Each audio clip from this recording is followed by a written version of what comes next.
నమస్తే అమ్మా. నమస్తే అమ్మా జయలక్ష్మి. అమ్మ, మనం జీవితంలో ఆనందంగా ఉండాలంటే రకరకాల పద్ధతులను తీసుకుంటూ ఉంటాం. వాటితో ముందుకెళ్తూ ఉంటాం. కష్టాలను చూస్తాం, సుఖాలని చూస్తాం. ఇంకా మనం ఆనందంగా ఉండాలి, జీవితం సుఖమయంగా ఉండాలంటే ఎలాంటి అవసరాలు ఉండాలమ్మా? అమ్మ, అసలు మనిషి కోరుకునేది ఒకే ఒక్కటి, ఆనందం.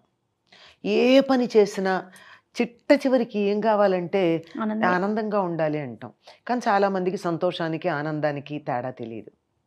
అవును, సుఖానికి సంతోషానికి ఆనందానికి తేడా తెలియదు. కానీ సుఖం వల్ల కానీ సంతోషం వల్ల కానీ మనం పొందదలచినది ఆనందం మాత్రమే.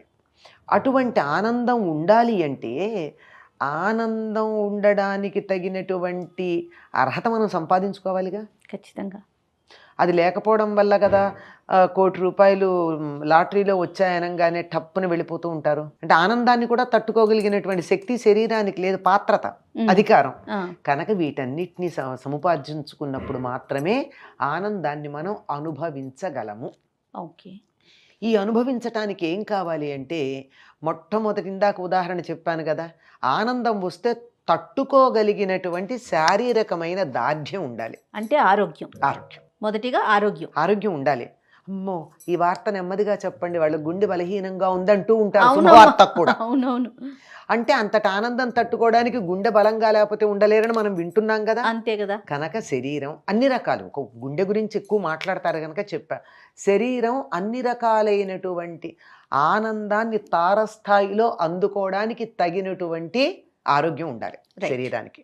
అంటే మొట్టమొదటి అవసరం శారీరకమైనటువంటి ఆరోగ్యం. ఈ శారీరక ఆరోగ్యంతో పాటు మానసిక, ఆధ్యాత్మిక, దీన్ని ఆత్మిక అని కూడా అంటారు అనుకోండి. ఆ మానసిక, ఆత్మిక లేక ఆధ్యాత్మిక, వీటన్నిటికీ మూలమైన ఆర్థిక. 4 పాయింట్స్, 4 ఆరోగ్యాలమ్మా. శారీరక, మానసిక, ఆత్మిక, ఆర్థిక ఆరోగ్యాలు ఉన్నప్పుడు మాత్రమే ఆనందాన్ని అనుభవించగలం.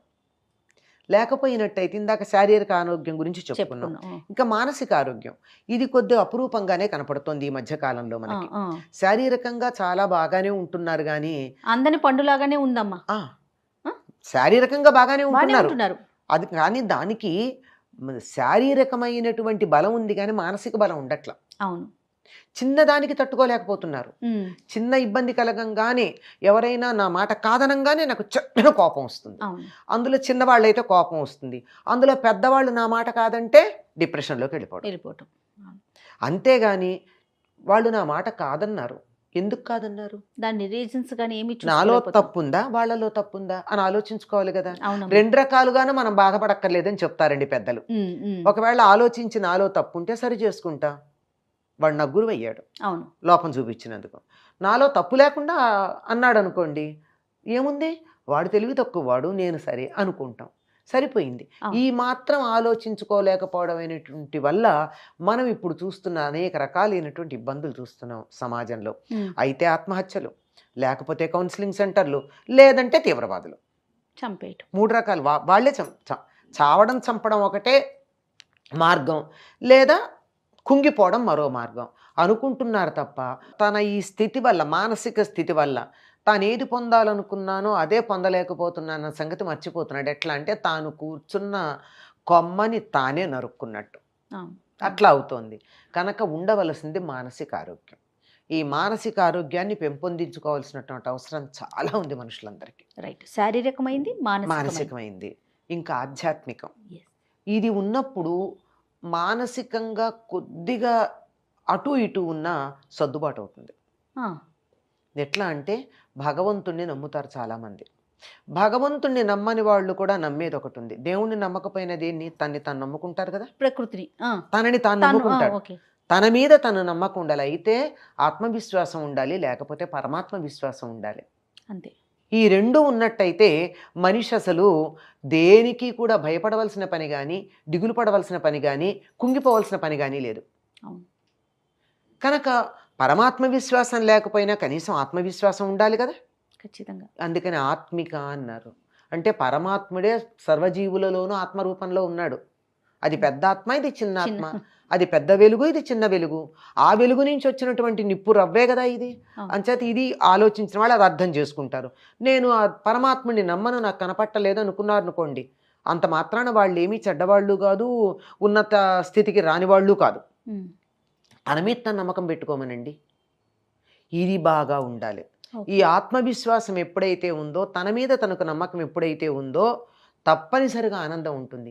నేను చేసిన పని ఉప్పు, నేను సరైంది చేశాను, నేను తప్పు చెయ్యను, ఒకవేళ పొరపాటున ఎప్పుడన్నా నా వల్ల తప్పు జరిగినా నేను సర్దుకుంటాను, సరిదిద్దుకుంటాను అనేటటువంటి నమ్మకం ఉన్నప్పుడు అది ఆత్మపరమైనటువంటి ఆరోగ్యం. ఇవన్నీ ఉన్నాయి కానివ్వండి, పొద్దున్న లేచిన దగ్గర నుంచి నాకు అన్నం ఎవరు పెడతారా అని ఎదురు చూస్తున్నా.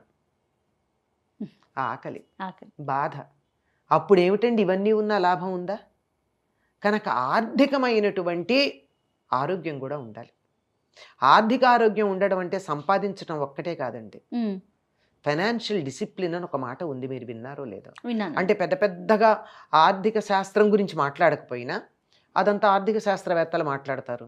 మనలాంటి వాళ్ళకి ఎందుకండి, మనం మన ఇల్లు, నా అవసరాలు, నా కుటుంబ అవసరాలు, అంతే కదా. నాకు అంతే, నా వరకు నాకున్నటువంటి సొమ్ము ఎంత, నా అవసరాలు ఎంత, ఈ రెండింటికి ఈ మధ్య సమన్వయం ఎట్లా చూడాలి, ఉన్నదాన్ని నేను ఎలా సర్దాలి, అప్పుల పాలు కాకుండా ఎట్లా ఉండాలి, ఇది కానీ చిన్న ప్రణాళిక వేసుకోగలిగినట్టయితే నేను ఆర్థికంగా ఇతరుల మీద ఆధారపడకుండా, ఆర్థికంగా నేను అప్పుల పాలు కాకుండా, తెల్లారు లేచిన దగ్గర నుంచి నా అవసరాలు ఎవరు తీరుస్తారా అని ఇంకోళ్ళ కోసం ఎదురు చూడకుండా ఉన్నప్పుడు ఆనందం ఉంటుంది నాకు.